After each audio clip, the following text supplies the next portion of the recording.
بما تشتہی کی منزل ہے کہ جو انسان چاہتا چلا جائے گا وہ اس کو ملتا چلا جائے گا. تو پھر وہاں کذب اور تکذیب اور کذاب وغیرہ کی بات ہی نہیں ہوگی. جزاء من ربک عطاء حسابا، یہ جو تمہیں اتنا مل رہا ہے، ابھی تک عذاب کی منزل تھی نا، اس کے پہلے عذاب کا ذکر ہو رہا تھا. اب اس کے بعد مومنین کے لیے، متقین کے لیے، چاہے وہ مرد ہو چاہے عورت، دونوں کو اپنے اپنے اعتبار سے وہاں جزا ملے گی. ٹھیک ہے، علماء نے اس کی تفصیلیں بیان کی ہیں. لیکن یہ اس طرح کی نعمتیں جو ہیں، جنت کے باغات ہیں اور کیا نام ہے خواہشات کا پورا ہونا ہے، یہ تمام چیزیں جو نعمتیں ہیں، یہ چاہے مومنین ہو چاہے مومنات، سب کو یہ نعمتیں ملیں گی.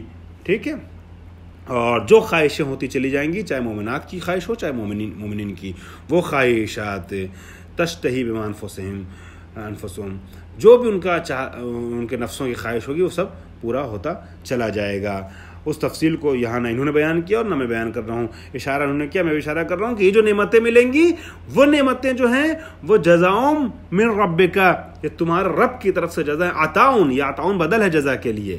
ٹھیک ہے، کہ یہ سب عطا ہے حساباً، حساب کافی کے طور پہ، یعنی تمہیں جو کچھ مل رہا ہے یہ اللہ کی طرف سے تمہارا ایک بہترین حساب ہے، اور تو اللہ کی یہ عطا ہے اور تمہارے عمل کی جزا ہے. ٹھیک ہے، اور انہوں نے ایک ترکیب کر دی ہے نحوی اعتبار سے کہ عطا جو ہے یہ عطاؤن اس لیے پڑھا ہے کہ بدل ہے جزاؤن کا، اور حساباً اس لیے پڑھا ہے منصوب کیونکہ مفعول ہے یہ. ٹھیک ہے، کہ جزا کے طور پہ جو چیز ملے گی، عطا کے طور پہ جو چیز ملے گی، عطا کا مفعول کیا ہے؟ وہ حساب ہے.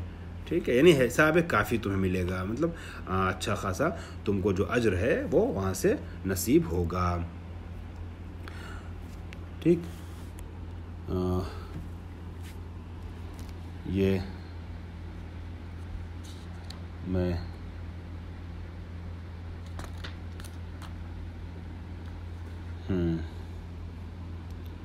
وہاں کوئی انسان لفظ بات نہیں کرے گا، اور رب کی طرف سے اس کو عطا اور جزا ملے گی اعمال کی.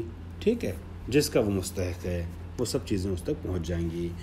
اب آئیے ایک سیکنڈ ٹھہرنے کے بعد میں ایک ادبی نقطے کی طرف اشارہ کر رہا ہوں. پھر اعلان کیا ہوتا ہے؟ رب السماوات والارض وما بینہما. یہ رب السماوات، یہ دو طریقے سے پڑھا جا سکتا ہے.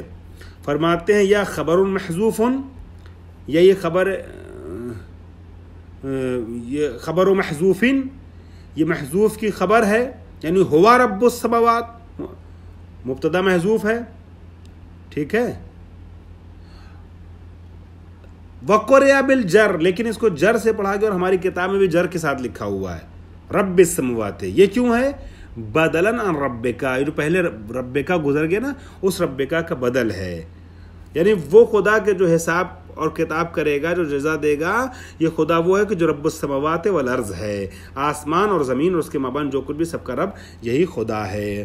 ٹھیک ہے، الرحمن لا یملکون، الرحمن کا بھی وہی اعراب ہے جو رب کا ہے. الرحمن لا یملکون منہ، یہ خدا وہ ہے کہ جو رحمان ہے، کہ جس سے منہ خطابہ، کہ جس سے بولنے کی، گفتگو کرنے کی کسی کے اندر جو ہے وہ سکت نہیں ہے، کسی میں یارہ نہیں ہے، کسی میں ہمت نہیں ہے کہ اس سے ہم کلام ہو سکے، گفتگو کر سکے.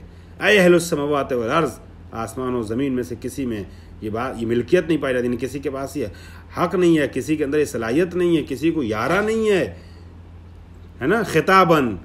خطاب کرے، لا یقدرون ان یخاطبوہ الا باذنہ، جب تک اللہ کا اذن نہ آ جائے کوئی اس سے خطاب کرنے پہ قدرت نہیں رکھتا ہے. یوم یقوم الروح، اور یہ وہ دن ہوگا کہ جب جبریل امین، فرشتے اور دوسرے اس طریقے کی مخلوقات، یہ سب وہاں پر صف لگائے کھڑی ہوں گی. الروح میں نہیں جبرائیل. او خلق آدم من الملائکہ، ٹھیک ہے، ملائکہ میں سے جو سب سے عظیم خلق ہے، مخلوق ہے. اور جنس الارواح یا جنس الارواح، یہ انہوں نے شارٹ میں 2-3 جو احتمال دیے ہیں، چونکہ تفصیلی کتابوں میں سارے احتمالات کے لیے بڑی بڑی بحثیں کی گئی ہیں. والملائکۃ صفاً، یعنی یقوم الروح والملائکۃ صفاً، اے مصطفینہ، صف لگائے ہوئے قطار میں یہ سب کھڑے ہوں گے ملائکہ. لا یتکلمون الا من اذن له الرحمن، کسی میں کلام کی جرأت نہ ہوگی سوائے اس کے کہ جس کو رحمان کی طرف سے اجازت مل جائے ان یشفع او یشفع لہ، کہ وہ شفاعت کرے یا اس کے لیے شفاعت کی جائے۔ نہ کسی کی شفاعت ہوگی نہ کوئی شفاعت کرنے والا ہوگا کسی کا جب تک خدا کی طرف سے اذن نہ مل جائے۔ سورہ بقرہ میں آپ نے پڑھا ہے آیت 3 میں ومن یشفع عنده الا باذنہ وقال ثوابا، بس وہی بول سکتا ہے جس کو اللہ کا اذن ہو اور صحیح بات کرنے والا ہو، درست بات کرنے والا ہو۔ شفاعت بھی کرے تو اس کے لیے کرے کہ جو شفاعت کا مستحق ہے، شفاع لمن ارتضی، اس کے لیے شفاعت کرے جس کے لیے اللہ راضی ہو جائے۔ اور شہد بالتوحید، یا توحید کی گواہی دے، انہم نحن ہم، انہم یعنی انہم عین بتا رہا علیہم السلام۔ اب یہ کون ہے جس کو اس موقع پہ جب فرشتے تک خاموش ہوں گے، ایک روب طاری ہوگا رب کا، کسی میں بولنے کی ضرورت نہ ہوگی، تو کون ہوگا جو شفاعت کر سکتا ہو؟ کس کو اجازت حاصل ہے؟ معصومین فرماتے ہیں نحن ہم، وہ شفاعت کرنے والے ہم ائمہ معصومین ہیں، رسول ہیں اور اہل بیت رسول ہیں۔ ذالک الیوم یوم الحق الثابت الوقوع لا محالۃ، یہ وہ دن ہے کہ جو لا محالہ اس کا ثابت ہونا اور اس کا واقع ہونا یقینی ہے، لا محالہ یہ ثابت ہوگا، یہ واقع ہوگا، یہ دن قیامت کا دن۔ فمن، قیامت کا دن جو ہے یعنی روز قیامت یہ محقق ہوگا۔ فمن شاء اتخذ الی ربہ مآبا، مآبا یعنی مرجعن بطاعتہ، بطاعتہ یعنی اللہ کے اطاعت کی وجہ سے۔ فمن شاء، اب یہ ایسا دن ہوگا، یہ عذاب کا دن ہوگا، یہ حالات ایسے ہوں گے، روز جزا ہوگا، تو قرآن لے کر کے نازل ہونے والا نبی اللہ کی طرف سے کہتا ہے فمن شاء اتخذ الی ربہ مآبا، اب اختیار تمہیں ہے، تم کس راستے کو اختیار کرنا چاہتے ہو، کس راستے پہ چلنا چاہتے ہو۔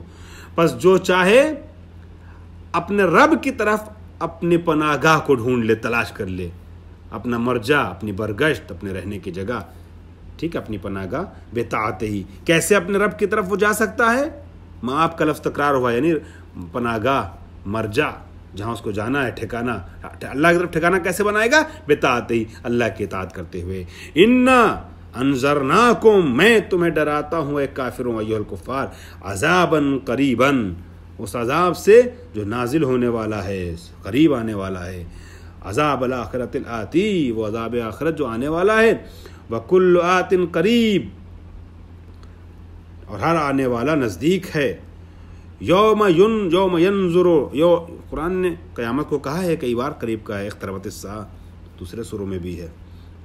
یوم ینظر المرء ما قدمت یداہ، وہ دن کہ جب انسان وہ چیز دیکھے گا جو اس نے بھیجا ہے، من خیر و شر، چونکہ دوسری جگہ ہے نا، ابھی میں نے آیت پڑھی ومن یعمل مثقال ذرۃ خیرا یرہ ومن یعمل مثقال ذرۃ شرا یرہ، تو یہ وہی دن ہوگا کہ جب اپنے کیے کو، اپنے بھیجے کو انسان وہاں دیکھے گا، ٹھیک ہے۔ ینظرو ہے، بعض روایت کے مطابق انسان کے اعمال مجسم ہو کے سامنے آ جائیں گے، اس لیے اسے دیکھے گا۔ بعض کے مطابق ینظرو سے مراد بدلہ پائے گا، من خیر و شر، شر اور خیر کا۔ وَيَقُولُ الْكَافِرُ، اس آیت پہ تھوڑا آپ لوگ مزید غور کیجئے گا، مطالعہ کیجئے گا، تحقیق کیجئے گا، اور اس آیت کے بارے میں ہو سکتا ہے ایک سوال آ جائے کہ یوم یقول الکافر یا لیتنی کنت ترابا کے بارے میں اپنی تحقیق کا خلاصہ لکھیے، تو آپ کو 1.5 صفحہ لکھنا پڑ سکتا ہے، میں پہلے سے آپ سے بتا رہا ہوں۔ اس آیت پہ آپ کو ضروری نہیں کہ آپ یہیں پہ اکتفا کیجئے، اس تفسیر شبر پہ، دوسری آیتیں بھی، دوسرے تفسیروں کو بھی آپ کو دیکھنا ہے۔ وہ دن ہوگا کہ جب کافر کہے گا کاش کہ میں تراب ہوتا، مٹی ہوتا، اے لم اخلق فی الدنیا، میں دنیا میں خلق نہ ہوتا انسان کے شکل میں، ولم ابعث الیوم، اور آج کے دن میں مبعوث نہ ہوتا، یعنی دوبارہ اٹھایا نہ جاتا، یا محشور نہ ہوتا محشر میں اللہ کی بارگاہ میں۔ او حال البہائم استرد ترابا بعد حشرها للقصاص، یا تو یہ کہے گا کافر کہ کاش میں مٹی ہوتا، یا یہ کہے گا محشر میں جانوروں کے حشر کو دیکھتے ہوئے، ان کے قصاص کو دیکھتے ہوئے کاش میں بھی تراب ہوتا، کیونکہ بعض روایات میں یہ ہے کہ جانور جب وَإِذَا الْوُحُوشُ حُشِرَتْ ہے نا 30ویں پارے میں، وَإِذَا الْوُحُوشُ حُشِرَتْ، اسی طریقے سے دوسری جگہ پہ بھی محشور ہوں گے جانور بھی۔ تو کیسے محشور ہوں گے؟ بعض جگہوں پہ یہ لکھا ہوا ہے بعض روایات میں کہ یہ محشر میں بعض جانوروں کو مٹی میں تبدیل کر دیا جائے گا حشر کے بعد. اب جانوروں کا حشر ہوگا، کیوں ہوگا، کیسے ہوگا، یہ تفصیل الگ ہے، اس کو بیان کرنے کا وقت نہیں ہے. لیکن جب وہ تراب میں بدلتے ہوئے دیکھیں گے تو کہیں کاش میں تراب ہوتا یا ابو تراب سے محبت ہوتی تو میں بھی حساب اور کتاب میں آسانی پا لیتا. واخر دعوانا الحمدللہ رب العالمین.